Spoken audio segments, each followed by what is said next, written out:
Hello, YouTube. This is me, Mary.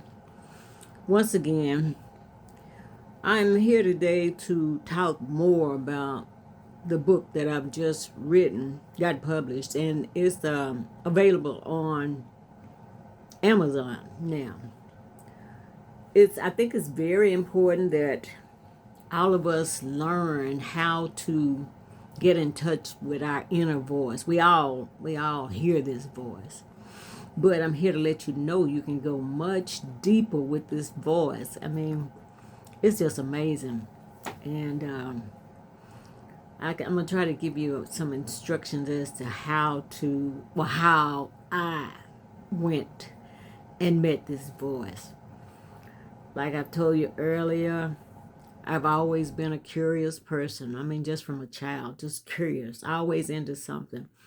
I used to put rocks in my nose just to see how it felt. Put rocks in my ears. I guess hyper. One not retarded, but hyper. Always into stuff, and it never stopped when I got grown. So I was always bored after a few, say a year or so with something. So I'd look for something else to do. But this particular time, I was dealing with metaphysical teachings and things like this. And so they were teaching us how to meditate and go deep within your meditation. So I enjoyed that. And I played with it for a while. And this particular day, I don't know if I had drank coffee or what I had done, but I was alert and relaxed at the same time. So in this in this meditation, some of you guys could do this yourself, and you might be more advanced than what I am in meditation. But the meditation tells you to take yourself to a deep, deep place, the deepest place you've been. And I think it's better to go to a place that you've been physically in your life, so you'll be familiar with the place. So when the scene changes, you'll know that the meditation is taking a different turn. So take yourself to a familiar place.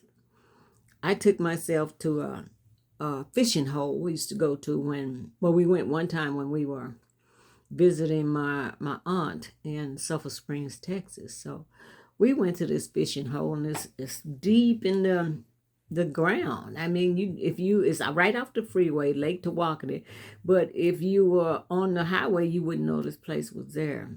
So we had to park the cars and walk down. We went deep, deep, deep. And this was summertime. I remember, I guess I had to be about 7 or 8 years old, maybe younger. But this was during summer. So we, my sister and I, we had to walk down there, and my mother wouldn't let us wear pants.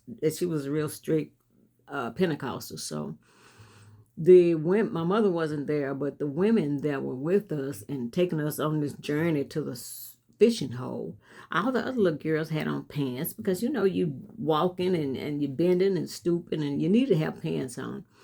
But I remember them fussing about how my mother should send us some pants, some short pants. But anyway, they found some safety pins, and some of them started pinning the dresses between our legs so nobody could see our underwear and stuff. But as we got deeper in this hole, I remember it was getting cooler and cooler. And I just remember being able to see snakes down there. And it seemed like it was bright sunshine down there. I just don't understand how that happened. But we went in a hole, and all of a sudden you could see light. I'll never forget this place. So this is where I decided to take myself on this meditation. Payne's Bottom is what it was called. And going deep, deep, and relaxing and just, enjoying the meditation. But somehow or another, the meditation took a turn. I don't know. I in this meditation, I'm in my bedroom closet, and I forget how old I was. I was probably 40, in my early 40s, something like that. But anyway, the meditation took a turn because in my meditation, all of a sudden, I saw a cherry tree. And I said, a cherry tree in Payne's Bottom? What is this? And I didn't get upset because I knew if I got too excited, I would come out of that meditation like that. So I said, ooh, a cherry tree. And you look at the cherries, they looked like they were right. They were red. So in the meditation, I picked a cherry off the tree.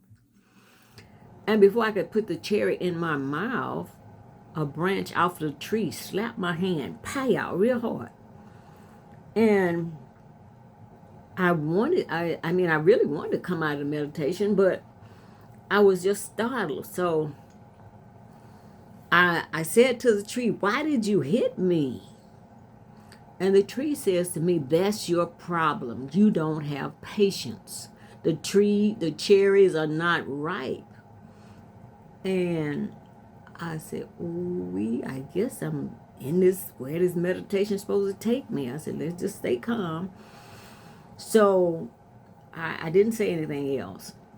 But somehow or another, I remembered what the instructor said, that if you are in there and you notice something different, be sure to ask an entity, if it comes to you, a voice or whatever, ask them what is their name. So I did remember that.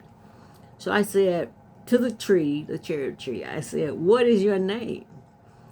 And the tree said to me, my name is Layla. And I didn't think nothing about it. I said, oh, okay, Layla.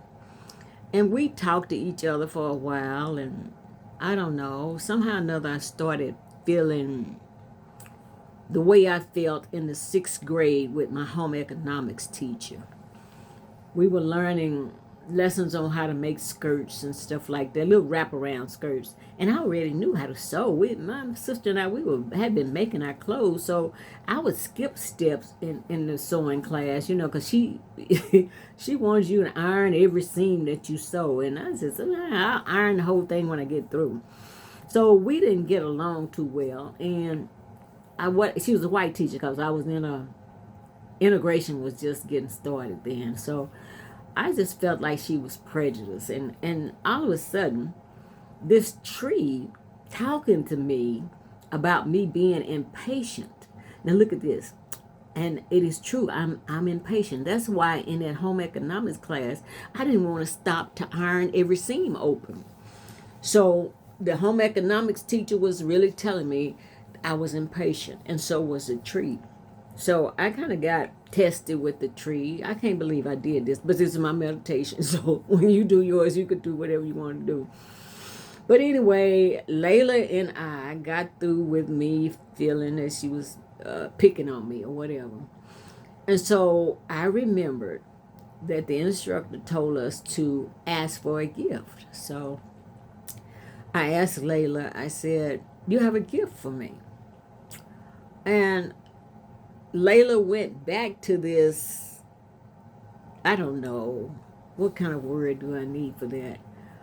I don't know. She was being not prejudiced, but testy, just this. She said, you ought to give me a gift because I've given you some information about how you don't have patience. So you give me a gift. And I said to her, I don't have anything. She says, give me those sandals on your feet. And I said, I don't have any shoes on because I was in my closet in real life and I didn't have no shoes on. But I looked down and I felt some shoes on my feet. So I looked down and I had some beautiful, beautiful gold sandals. It had pearls and diamonds wrapped in the string. You know how you wrap them around your leg? Beautiful sandals. I looked down and my legs were bold and big, just beautiful legs. And I don't have them kind of legs in real life. So I was just shocked. And I said, I wonder, how do I look? And anyway, she said she wanted my sandals. So I untied the sandals and I handed them to her. But when I took my shoes off, mind you when we first started messing with the cherry tree, it was grass all about. and some water moccasins, some snakes and everything were coming out of the river. And when I stepped down, I was stepping on sand and it was hot. I said, oh, the sand is hot. And Layla told me that the sand is hot to my feet because the soles of my feet is the way to my heart. And I said, oh, really? She said, yeah, you need a lot of hard work. I said, I'm ready to go. So she said, well, come on, I'll show you the way out. We started walking out of the pond. You know, you had to, we came down, so we had to go back up. We started walking up. And as I walked up, I saw a pond, a pool of water, just a little bit of pool. But I looked in it and I could see fish going clockwise. They were fishing. Then they were swimming, I mean. Then all of a sudden they turned and went counterclockwise. And I said, well, why are they doing that? And then the fish would turn into snakes doing the same thing, counterclockwise and clockwise. So I asked Layla about that, and she said, your employees, because I had a poster shop back then, she said, your employees are confused at what you tell them to do. In the morning, you give them something to do, but before they're finished, you give them another project. They are too confused. You need to make up your mind and let them finish a project and then start another one. I said, oh, I didn't realize that. In my mind, I'm trying to clump up all the work that need to be done at the end of the day. I just didn't want to leave out nothing. So she told me about that. And okay, by this time, you know, good information. So I was at the top of the pond. I could hear the cars on the freeway. So I was coming out of the meditation. And you come out of meditation, I said to myself, wow, what a what a meditation. I said, it was my vivid imagination. I made up all this stuff, an entity named Layla, a tree named Layla, and all that. And I'm sitting in my personal closet at home. And when I looked at the time, I felt like I had been in that closet for a long time. But it was only maybe 20 to 30 minutes. It might not even 30 minutes. And I said, wow. So I kind of accepted as being some kind of, I don't know, something fun to do. That's what it was, fun for me to do. And I was thinking about how my mind can play tricks on me. You know, I made up that name, Layla. I did. So that was when I was in my 40s. So I kind of laid Layla aside. I didn't think nothing else about Layla, but she began to grow on me when I think I made a video about this. This is in the book. I'm not going to tell everything, but I'm telling you about Layla. So those of you who are interested in going into deeper meditation, get you some books on meditating, and if you want to go deep within your soul, break open these bounds, the ropes that hold your mind. You don't even know sometimes what's holding you to get in spirit contact with your soul or your soulmate or whatever, your guardian angel. But I've had different interventions with Layla. And here lately, my Harold's sister, I was telling her about it, and she asked me, she said, Mary, have you ever Googled the name Layla? I said, no, I haven't. I hadn't thought about that. So last week I Googled Layla, and Layla is it's an Arabic name and a Hebrew name. And it's the name of a girl. It's a girl for girls who are born at night. Now, I don't know what time I was born, but this entity, Layla, speaks to me during the day, but my private message comes to me at between 3 and 4 when I'm sitting on the toilet. That's when Layla usually comes. So I thought that was interesting. Well, I found what the name Layla means. So when you do this meditation, kind of document what's going on and remember it. That's the thing, you got to remember it.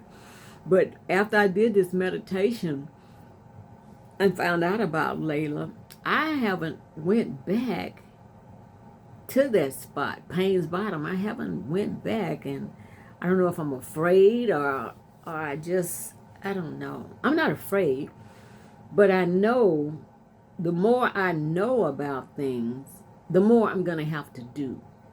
You know, sometimes you say, I don't need to know that because it's gonna be something that I'm gonna be required to do. So I don't know. I might do that, but this is just for people who wants to get in touch with this voice, and because we all have a voice. You can't tell me you don't, because something tells you not to do something, and you do it anyway. And you say, damn, I should have listened to that voice. And it's simple little things. Like the other night, I was clipping my toenails. And I didn't have my glasses on, but I'm laying in bed with my foot crossed, and I'm just clipping. And I got to the second toe, and man, I clipped. The voice says, sit up and put your glasses on. And I did. Boy, when I clipped that nail, a piece of my toe went in the clippers, and my toe is still sore now. So I remembered what the voice told me because I disobeyed. Now, if we do what the voice tells us to do, you don't get a chance to go back and review, because had I set up, it wouldn't have been nothing. Yeah, I just finished clipping my toenails because it wasn't anything bad that happened because I didn't sit up. So sometimes we have to see what happens when we don't, but it may be a fatal mistake. So I don't know how to tell you how to find out, but you still got to remember. The key is to remember, because we're not going to obey the voice all the time. I can tell you how many times I didn't obey the voice, and I paid the price. So at my age now, I walk gingerly on this life highway, because you don't get a lot of do-overs here. We don't. So that's what I'm trying to tell you guys. Get you some books about meditation. And when I was doing this, when I was 40 years old, you had to go buy these books. And now you can find all this stuff online. So, you can have a good time. But the thing about it, don't tell everybody what you're doing, because they're going to say you dabbling with the devil, or don't do that. And they'll be calling you a witch, because I've been called witches and everything else. But I really don't care, because I know what I know about me. I don't know nothing about you, but I know what I know about me. So I'm going to come on here more often. I'm feeling much better. I got me a new neurologist, and she's spending a lot of time and getting to the nitty gritty on what's wrong with me. So I'm feeling better. So you guys take care, and I'll see you next time. Bye-bye.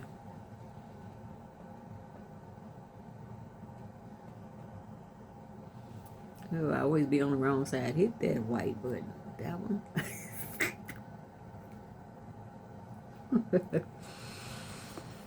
Oh, shucks, man.